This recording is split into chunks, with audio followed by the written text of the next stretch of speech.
Welcome back. I wanted to give you a philosophical pyramid, or we could say a philosophical sandwich of what we are doing and how yoga fits inside of that. And I think that sandwich is going to give us some footing and it's going to give us a trajectory. And that's really, really valuable. If you don't have your footing, then you're just kind of flopping around. And if you don't have your trajectory, it's like, what are we doing? Where are we going? And so you put it all together, you've got a yogi sandwich. So let's get into it.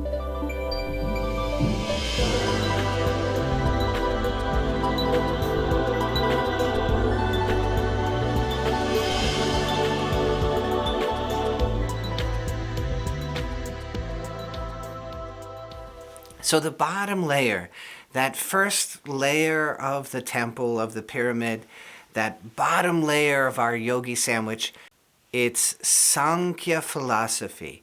And this is very simple. It's, okay, that is Prakriti, inside is the Purusha. So that means, okay, that's nature, inside is the soul. That is the delusion of the world and the exterior movie that I am living in, and inside is where I find the Atman, the soul. I return to the Purusha, the big hugeness of the divine, the higher self, the superconsciousness. I'm going that way. And this is why I love bringing up Maharishka. I love Maharishka. She's so clear on this point. And see, people they don't have the footing, you see, and they're climbing up the scaffolding. They're trying to eat. Let me just eat the top of the yogi bun. I don't need the whole sandwich. Just give me the top. She's like, no, you can't do that. You have no footing. And so she tells them, let's bring it all the way down. Forget all that thing that you were doing inside of your head. You're like, oh man, I figured out all the Vedanta and it's great. And she's like, no, you have no footing. You forgot the bottom layer. And that bottom layer, as she tells it, is surrender. Okay? Surrender. In this moment, surrender. What do you do the next moment? Surrender. What do you do tomorrow? Surrender. What's the key to life? Surrender. Back to the Atman, back to the Purusha. Surrender in every moment. Okay, all that out there, that's the ego. So we've got Prakriti, we've got Purusha, we've got ego, we've got surrender. Very, very simple. One of the dear monks that I lived with, Francis, Marcelo and Francis and myself, we would sit together and talk about meditation, and they started calling us the Three Musketeers, which was quite a compliment because there were a few monks long before that were called the Three Musketeers. But we would get together and we'd try to solve this riddle of meditation and getting into the higher self. And Francis had decided on a program for himself, and it was Neti. And so he would walk around his whole day in the ashram and mentally, not saying it to anybody else, but he would tell us, but everything for him was Neti. So somebody would say something and he'd reach over, he'd come over to us, he'd go, Neti. Some craziness would be going on. Neti. Not this, not that. That's not it, right? That's the reminder he was giving himself constantly. That's not it. But what about this? That's not it. Oh, you got to see this. That's not it. That's not the ticket. That is not the soul. He was creating this solid core of understanding that is nature. I'm looking for something much, much deeper. So all of this is distraction, and I'm going inside, Neti, to everything, everyone, all the time. That was just in him constantly. Beautiful little practice, right? Let me get the base straight. So you can use Neti, you can say that's ego, let me surrender. Or you can clean out your chakras and start to recognize, okay, that is the manas mind. Let me clean it out. Okay, now here we have the buddhi mind. We have love. We have understanding. We have compassion. We have joy. We have relief. Oh my God, I'm out of the manas mind. Thank goodness, right? We have equanimity. We have bliss. We have subtle joy, subtle bliss, subtle peace all the time. That's what we're looking for. We're looking for the manifestation of that soul, the manifestation of that Purusha. And when we're not there, then we're down in the manas mind. Oh, I have this worry. Oh, what about this? Oh, what about that? On and on and on. The manas mind forever, right? As one of my friends said, that ego is so sneaky. It's so sneaky. It takes the good that you've found and it says, how can I warp this? How can I contrive to make you bound even with the good? So you get rid of the bad and now you have the good, and it says, how can I contrive to bring your ego back into this? And that's all the manas mind. So now we have some understanding, right? Neti neti, surrender and ego, manas and buddhi, lower nervous system, upper nervous system. We have some bit of understanding. Prakriti, Purusha, go inside. Who looks outside dreams. Who looks inside awakes. Carl Jung agrees with all of this, you see? So now we have our base. We have the bottom layer of our yogi sandwich. But the real core of that sandwich is the doing. It is the yoga. So we have this core philosophy bun, and then we have the doing. And this is the heart of the sandwich. This is where we get the cheese and the avocado. This is the heart of it. And we need a program. We need a system. And the reason is the same reason that you would study a martial art. Because you're always going to find somebody that's stronger, bigger, faster than you. But if you have a technique, if you have an understanding, if you have a way, then that way is more powerful than all that speed and all that strength. That is yoga. The technique is more powerful than your mind. The technique is more powerful than your ego if you will run the program correctly.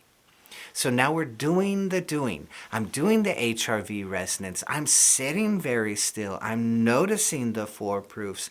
I'm getting very, very deep into the low idle state, and I'm beginning to encounter that freeze response. I'm doing the Om Japa in the chakras, and I'm noticing this shift from the manas mind into the buddhi mind. So now I've taken that base and I've grown it into an actual program. And like I was saying last time, that program gives me shelter. If I'm trying to figure it all out from scratch, it's going to be very difficult. If I have a lineage, if I have a program, it's going to make more sense. And I can follow the program, and now I'm following in the footsteps of the great ones who have done this before me. It makes total sense. If I'm going to become highly successful in my field, I ought to hang out around the people who are highly successful in my field. That's what a lineage does. It gives us a program. We follow the program. This is the doing. This is the core of the sandwich, the heart of it. And if we will follow that program, then we will eventually fall into success. And that success will culminate, the freeze response will culminate in clarity. Pratyahara, that interiorization of the freeze response, it will open up to us dharana. Dharana is usually translated as concentration. And you tell anybody in the West to concentrate, and even in India you tell them to concentrate, and they usually concentrate like this, which is strain, which is left-brained. And this is not the state of dharana. We have to have some focus, but heavy strain is not dharana.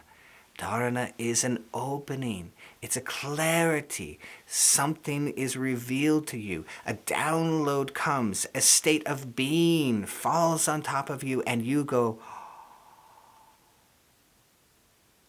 and the mind is not anywhere else.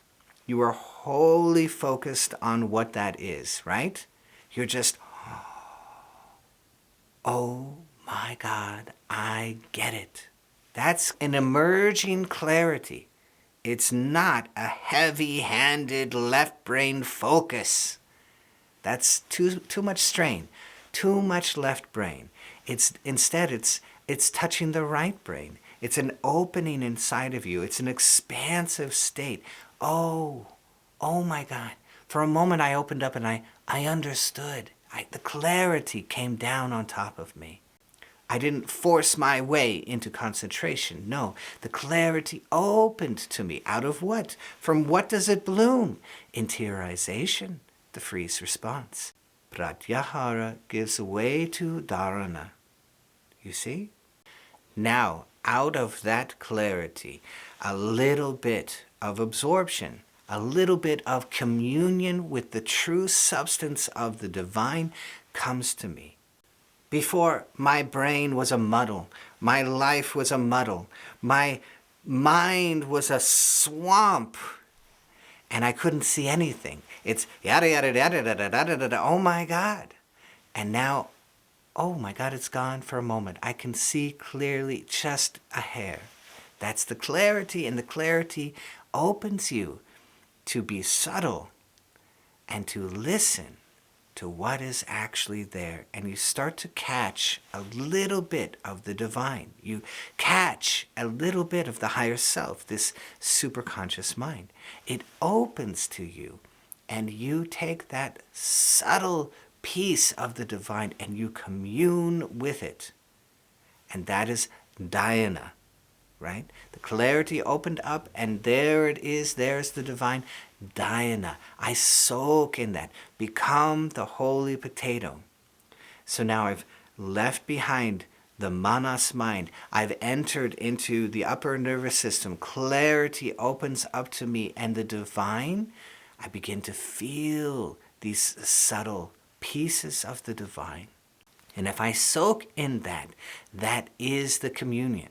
That is the going on the date. That is the soaking it in like I am a holy potato in the pot of the hugeness of the divine. You see, you're soaking. What do? Oh my God, what do I do? I had somebody call me. I said, oh, I had this thing, and well, they were there, and what do I do? And that's all the manas mind. That's all the ego. Just be. Just be. There's no do. Just be. Soak it in. Receive. If you soak enough, if you absorb enough, if you go on the date enough, then it will get big enough and you will be sucked into a samadhi. And that oneness, there's no more I'm here, you're there. There's no more of that. That's gone. It's just one. That's it, just one. I was sharing this state with some students. I went into a nirvikalpa samadhi. So you have the savikalpa samadhi, you can still think about it. The nirvikalpa, there's no more thinking. So in other words, you can be like, oh, wow. Oh my God, I can think about this. I'm still here, I'm still one. Savikalpa, you can still think about it. You can be one, but you can still think about it. And then it gets so far, it gets so deep, you can't think about it anymore. You are. No more thinking. And in this nirvikalpa, there were all these little universes floating inside of me, just all over. Just a huge sea of little universes, right? So you have universes, and then you have the cosmos. And that's the whole of it. All the little universes floating inside. That is the non-dual state. So you don't think about it where you're in it, but then you come out and you go, I am that. You say, You might say it to yourself. You might rationalize what just happened. I am that. That is the non-dual state. There's no more you over there and me over here. That's dualistic, right? No, it's one. You realize the soul, the Purusha, is one. You realize the soul is one with it all. That's the non-dual state. If the divine intelligence made everything, then everything that you see, including yourself, including your consciousness, comes from the divine. So when you go back into that state, you realize some of that. It's all one. And that's what they're saying in Vedanta. They're telling you this is where it all goes. And that's the top of the pyramid. That's the top bun. But that will not make sense unless you're doing the work. And the doing the work will not make sense unless you have that bottom bun of surrender and letting go and getting out of your own way, getting out of your own manas mind. You have to very slowly clean that up. You can have a full-blown samadhi. It doesn't mean you finished all the work in the manas mind. It's an ongoing project, and we eat the sandwich over and over and over again, and that is healthy, to eat the whole sandwich over and over. Even if, oh my God, I'm not going into samadhi, Forrest, I'm not eating the top bun, thank you very much, that's okay. You can point yourself to it, and if you feel a tiny bit of clarity, oh my God, the window is opening to me. It's right there. It's right there in front of me. Now you're tasting it. And you taste a little more, and you taste a little more, and you start eating the whole sandwich, you see. But if you only eat the top, or you only eat the bottom, or you only eat the middle, it's not a balanced sandwich. You might have some cognitive indigestion. So, Sankhya, Yoga, Vedanta. Surrender, process, be. Beautiful, right? Very, very simple, straightforward scaffolding, and now you have the yogi sandwich. So I hope that you loved this. If you did, be sure to hit that bell down below so I can see all of you next time.